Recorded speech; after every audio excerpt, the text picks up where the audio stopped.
Lie in, uncovered, a lazy morning's best friend. Hello, language enthusiasts. Today, we're diving into a phrase that many of you might have heard but aren't quite sure about. Lie in. We'll break down its meaning, usage, and even its cultural relevance. So, whether you're a lover of long mornings or just curious about English phrases, this is for you. Lie in is a noun that primarily refers to the act of staying in bed longer than usual, especially in the morning. It's those extra moments, or hours, you decide to remain tucked under your blankets instead of getting up at your regular time.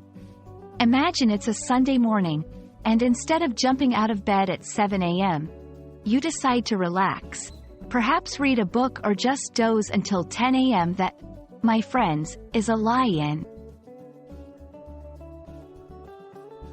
Using lie in correctly in a sentence is fairly straightforward.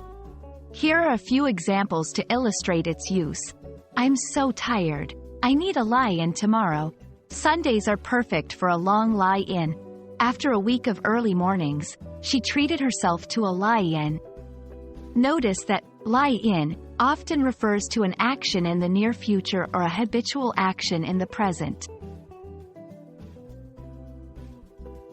In many cultures, especially those with a 5-day workweek, weekends, especially Sundays, are often reserved for relaxation, family, and personal time.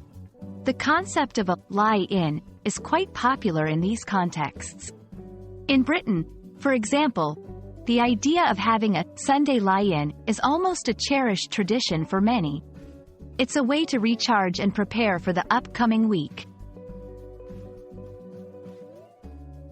There you have it. Lie-in is all about those moments of morning leisure when you choose rest over rush. We hope this explanation sheds some light on this delightful phrase. Remember, language isn't just about communication. It's also about the cultural nuances that shape our daily lives. Happy learning, and perhaps, enjoy your next lie-in.